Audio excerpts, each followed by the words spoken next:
The horrifying attacks in Paris tonight echoing across the globe, bringing the threats we could be facing here on American soil into sharp focus. We're joined now by ABC's Chief Justice correspondent, Pierre Thomas. Pierre, clearly tonight's events having a ripple effect here at home. Indeed, tonight, U.S. law enforcement officials are in a desperate hunt for clues to help the French figure out who is behind this nightmare. The two countries face common enemies, Islamic radicals targeting the Western way of life. Tonight, France feels only a short distance away from the U.S. homeland. Law enforcement officials here worry that the attack may not be isolated, and they're stepping up security. There's complete urgency in finding out who is behind this. The critical question tonight, who did it? On the short list of possibilities, al-Qaeda and ISIS, in part because of recent history. The tactics used in this specific attack are very similar to what we've seen in the past in attacks carried out by al-Qaeda or ISIS. It's too early to tell for sure who conducted it now, but it wouldn't surprise me at all if it was either an al-Qaeda affiliate or ISIS. Just last January, there was a spree of terror in France. Two brothers forced their way into the office of the French satirical newspaper Charlie Hebdo in Paris, killing 11 and injuring nearly a dozen more. In this video, al-Qaeda in the Arabian Peninsula claimed responsibility for the assault, and authorities say one of the two terrorist brothers had traveled to Yemen to receive training and funding from the al-Qaeda affiliate there. Another gunman took several people hostage at a supermarket near Paris and was killed after police stormed the building.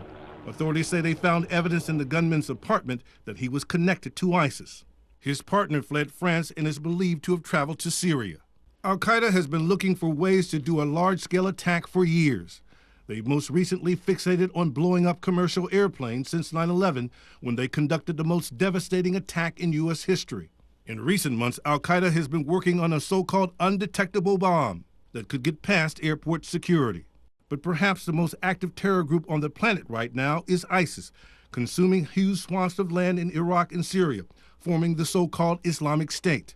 Thousands of foreign fighters flowing into those countries, with a social media campaign unprecedented, recruiting people from around the world, including in the U.S. and Europe. More than 1,500 French citizens affiliated with ISIS, a quarter of the European total. This past July, a French-speaking member of ISIS appeared in this video, threatening that the group will bring slaughter to France. There have been a relatively large number of individuals from France who have traveled to Syria, joined with the groups in the conflict there, and then have come back home just as extreme or even more extreme than before they left. This New Yorker magazine article described a region called Department 93, a large area of disaffected African and Arab populations who feel cut off from French society. According to the article, estimates are 60% of French prison inmates are Muslim, prime targets for jihadists. One of the challenges that the French government and the French people will face in the days ahead will be to ensure that hate crimes aren't committed against people who had nothing to do with this attack. Our thanks to Pierre for tracking all the moving parts in this very fluid situation. Joining us now, former White House counterterrorism official and ABC News consultant Richard Clark. Richard, there are reports that the intelligence community was not picking up any increased chatter leading up to the attack. What does that tell you?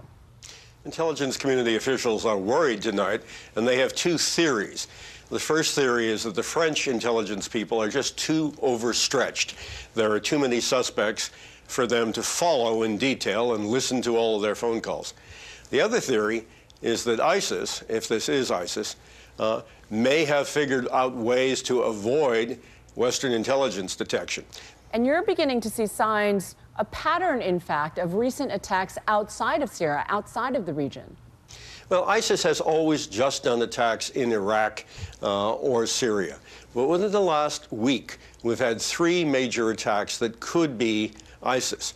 First, the Russian airplane down in Egypt. Second, yesterday, the first major attack in Beirut in years, one directed against ISIS's foes, the Hezbollah group backed by Iran. And then this one today. 6 separate attacks unfolding simultaneously. Does that suggest to you perhaps a new threat level? Well, it's certainly a very complicated attack to pull off, and it suggests that the personnel involved in planning it, and some of the people involved, at least, in executing it, must have received training outside of France, most possibly in Syria or Iraq. which once again brings us back to ISIS. What that means for the United States is unclear, because there is not a widespread group that ISIS can reside in here in the United States. And Brian Ross telling us that the forensic investigation is already well underway. What, if anything, might they learn from the investigation that might help stop the global threat of terrorism down the road? Well, I'm not sure the investigation will tell us anything about how to stop it, except if we try to focus not on who the people were, but why they were converted. Why were they converted to this fundamentalist view of Islam, this violent view of Islam? The only two ways that we can stop this threat in the long term are, one, by going after them in their headquarters, in their homeland, and destroying their organization, destroying their leadership, but two, going after them ideologically, cutting off the roots, getting to have our Arab friends do the work of convincing other Arabs that this is not true Islam. This is, in fact, what the Muslims called haram. It's not religious. It is, in fact, a sin. Richard Clark, always grateful for your expertise.